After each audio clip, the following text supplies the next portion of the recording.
Bueno, pues en este vídeo vamos a explicar cómo se haría un diagrama de sólido líquido. Lo primero que me gustaría dejar claro es que un diagrama de sólido líquido analiza la estructura de tal manera que ninguno de sus elementos se deforma y tampoco vamos a considerar hipótesis de rotura. Es decir, que nuestro objetivo simplemente va a ser calcular las fuerzas a las que están sometidos los elementos y las reacciones que se provocan en los apoyos. Vamos a hacer un ejemplo muy sencillo. El ejemplo consiste en dos barras rectas, aunque aquí no parezca que sean rectas, apoyadas en dos elementos que son apoyos sin desplazamiento, con una fuerza externa P. Vamos a llamarle a los nodos A, B y C. Bueno, en este punto podemos poner como valor, por ejemplo, que AB sea 4 metros, que BC sea 5 metros y que AC sean 3 metros. Bueno, lo primero que tenemos que tener en cuenta en este punto es ver los tipos de fuerzas a los que está sometida esa estructura. La estructura, me gusta decir que el primer conjunto de fuerzas son las fuerzas externas, fuerzas conocidas que aplicamos sobre la estructura. En este primer vídeo solo vamos a considerar estructuras articuladas formadas por barras y que sus fuerzas son aplicadas en los nodos. En este caso solo tenemos una fuerza y esa fuerza vamos a llamarla P. ¿Sí? Esta fuerza vamos a llamarle fuerzas externas. Otro tipo de fuerzas que también afectan a la estructura serían las reacciones que los apoyos sufren a la hora de cargar la estructura. Vamos a ponerla con color rojo. Estas reacciones pues pueden, al ser apoyos sin desplazamiento, como sabéis de teoría, solo tendrán reacciones horizontales y verticales. Vamos a llamar a la reacción horizontal RAX, a la reacción vertical RAY, y de igual manera en el apoyo C y en el apoyo, la reacción vertical y horizontal. Otro tipo de fuerzas son las fuerzas de las barras, las fuerzas a las que sufren las barras.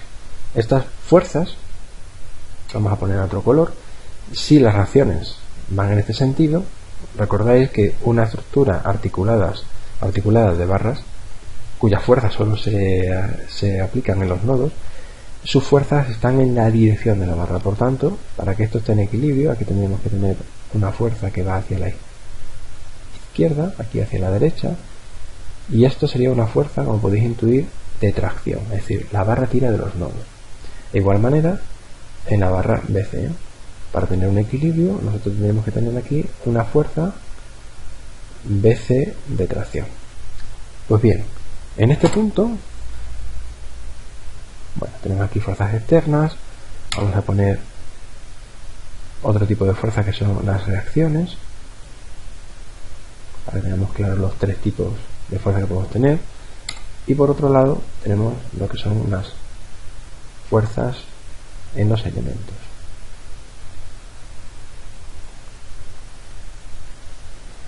Bien, una vez ya que tenemos claras las fuerzas que actúan sobre la estructura, lo siguiente sería plantear las ecuaciones de equilibrio.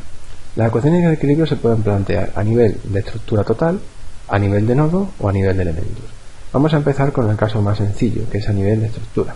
Vamos a poner aquí ecuaciones de equilibrio de la estructura. Bueno, si hacemos esto, tenemos tres ecuaciones de estática, las dos sumatorias de fuerza y las sumatorias de momento. Como tenemos cuatro reacciones, esas ecuaciones nos van a dar el valor exacto de esas reacciones. Vamos a tener una indeterminación. Pero como veremos adelante, ya que esta estructura no es hiperestática, sino que es isostática, se podrá resolver las otras ecuaciones. Bueno, fijaros, vamos a empezar primero con el sumatorio de fuerzas en X igual a 0. Esto lo que quiere decir es que RAX más RCX es igual a 0, de la manera que RAX es igual a menos RCX. Estamos considerando, no lo he dicho, que positivo sería hacia la derecha. Sumatorio de fuerzas en Y, considerando positivo el sentido del eje Y, pues tendríamos, por un lado, tendríamos RCI más RAI menos la fuerza externa, que es hacia abajo.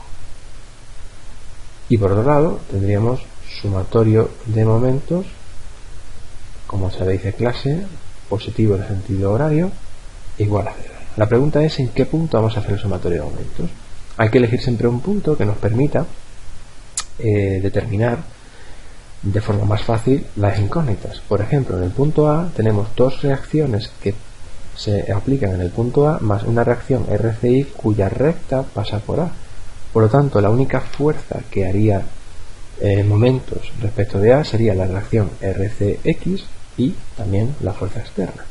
Hacemos sumatorio de momentos en A respecto de 0 y tendríamos P, que sería antihorario, por lo tanto positivo. Tendríamos P por BA, que hemos dicho que son 4, menos, porque esta reacción tendría sentido horario, RCX por, en este caso serían 3. De tal manera que tendríamos que RCX sería igual a 4 tercios de P. Bien, para resolver la otra incógnita que nos falta, vamos a plantear en este primer vídeo lo que son las ecuaciones de los nodos. Tendremos ecuaciones de equilibrio en nodos. Bueno, si hacemos esto, tenemos que plantear qué nodo es el que tenemos que elegir. Pues bien, para esto lo primero que tenemos que ver es, solo podemos utilizar los nodos en el que desconocemos dos fuerzas simplemente, una o dos, más de dos no se pueden hacer. En este caso, pues podríamos utilizar el nodo A, pues conocemos la reacción en A. También podemos utilizar el nodo C, porque conocemos la reacción en C, y podemos utilizar el nodo en P.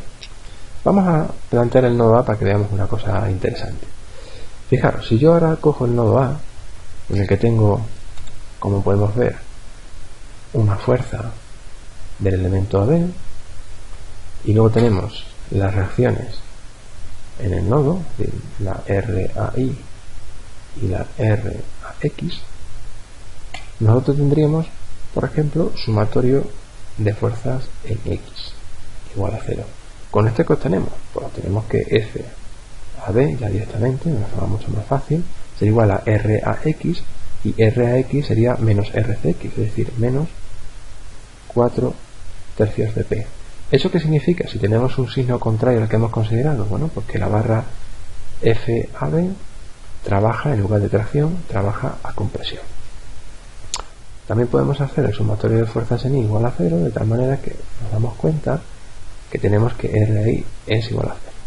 Esto, si tomamos la ecuación de equilibrio en I de la estructura global, tenemos que RCI es igual a P, teniendo ya como resultado todos los valores de las reacciones.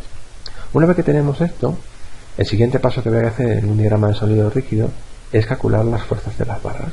Bueno, ya tenemos la fuerza AB, tenemos la fuerza P, podemos calcular la fuerza D. Y aquí vamos a utilizar otro concepto, que es el triángulo de fuerzas. Y la similitud que existe con lo de los nodos. Vamos a poner el nodo, tenemos P, vamos a dibujar FAB como tiene que ser, es decir, a compresión. Si está a compresión, la fuerza empuja al nodo FAB, y la otra fuerza desconocida que tenemos, que es FBC. Esta sería la ecuación de equilibrio que tenemos en el nodo. El concepto de la triangulación también es importante para que veáis cómo están relacionadas cada una de ellas. Si nosotros tenemos esto, y ya también sabéis descomponer este tipo de fuerzas por triangulación, tendríamos esto de aquí. De tal manera que de forma muy sencilla podemos decir que FBC sería la raíz cuadrada de P al cuadrado más FAB al cuadrado. De tal manera que tendríamos, por supuesto, P podría salir de la raíz, tendríamos 1 más FAB, tendríamos aquí 16 entre 9, y aquí tendríamos pues el valor por de la fuerza AB.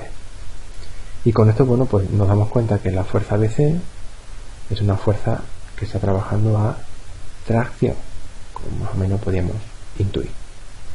Bueno, aquí si queréis despejar, pues tendríamos 9, 16, 25, tendríamos al final pues que es 5 tercios de P es igual a FBC. Aquí queda un resultado mucho más cerrado. Bueno, pues más adelante iremos viendo más cosas.